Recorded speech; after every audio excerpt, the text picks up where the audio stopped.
اور کہتے ہیں نہیں بابا جانی نے جوانی میں ایک کوئی اندھا تھا تو اس کے ہاتھ پھیرا اس کی آنکھیں آ گئیں. خود بھی اینک لگائی ہوئی ہے, اپنے پوتے معاویہ کو اتنی موٹی اینک لگی ہوئی ہے, پھیر رہا ہاتھ. کہتے ہیں جی میں کرسی میز کے اوپر پہلے بیٹھ کے کھانا نہیں کھاتا تھا, لیکن ڈاکٹروں نے اب کہا ہے کہ آپ کرسی میز پہ بیٹھا کریں کیونکہ گھٹنوں کی درد کا مسئلہ ہے. ہاں وہ کہتے ہیں پہلے میں نہیں بیٹھتا تھا, ڈاکٹروں نے مجھے کہا, پھر میں نے مفتی صاحب سے مشورہ کیا تو مفتی صاحب نے بھی یہ مشورہ دیا. مفتی صاحب نے یہ مشورہ نہیں دیا کہ باپا جانی گھٹنوں پہ ہاتھ رکھ کے پڑے دادا صاحب کی گھوڑی.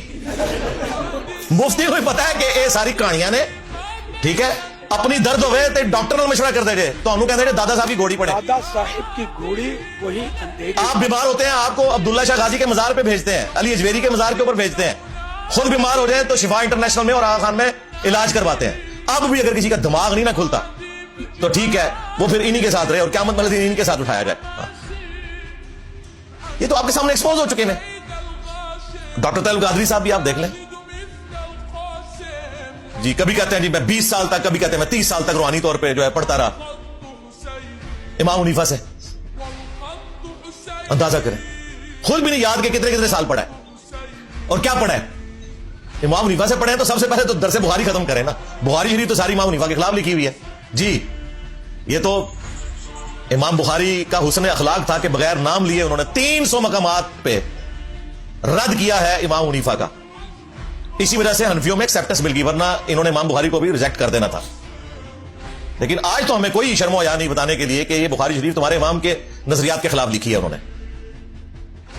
درس بخاری دے رہے ہیں, پڑھا امام حنیفہ سے ہوا ہے تو امام حنیفہ کی کو کتاب لا کے پڑھو نا. ایک کتاب ڈھونڈی تھی چھوٹی سی پڑیا 15 سے 20 صفحوں کی, الفقہ الاکبر. فقہ اکبر کہتے ہیں اصول کو یعنی عقائد کو, اور فقہ اصغر کہتے ہیں فروع کو جو عام معاملات ہوتے ہیں, اعمال ہوتے ہیں. عقائد جس کے پہلے صفحے پہ لکھا ہے کہ رسول اللہ کے ماں باپ کفر کی حالت میں دنیا سے گئے, ولیعوذ باللہ تعالی. اس پر تر رہا یہ کہ ملا علی قاری نے دفاع کیا کہ امام صاحب کا عقیدہ بالکل درست تھا, یہ اس کے دلائل ہیں. یہ نکال کے دیا ہے تو کہتے ہیں یہ تو امام حنیفہ سے ثابت ہی نہیں ہے, اور کتاب ثابت ہے تو یہ جملے ثابت نہیں ہے.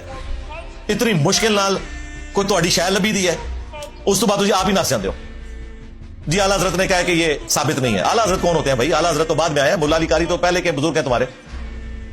بعد والے تو چشتی صلح تو بھی مکر گئے جے. اتنی مشکل سے انہیں ایک بزرگ ڈھونڈ کے دیا ہے میں نے, پیر بگوڑے شاہ, جس نے خود کہا ہے کہ میں مینار پاکستان سے چھلانگ ماروں گا, میں آگ میں کودوں گا. ان کو بزرگ نہیں ملتے, کہتے ہیں کہ اللہ کے حکم سے نا وہ پردے میں ہے, پردہ میں کرتا جائے چاک بندہ میں لو لے جائے. TLP دا نائب امیر پیر بگوڑے شاہ, ابھی تک FIR ہے اس کے اوپر.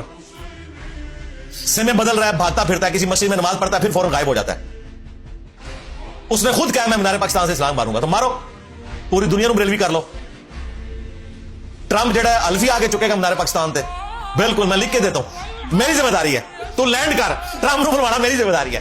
ہاں آگے چھال مار, ٹرمپ نو بلوانا اتنے پاکستان الف نامے سے, میں تو بلوا کے دیا گا, تو کر کے دیکھ. محال ہے, ان کو بھی پتا ہے. تو اب وہ بھاگ گیا, اس طرح کی باتیں کر کے سائڈ پہ ہو جاتے ہیں.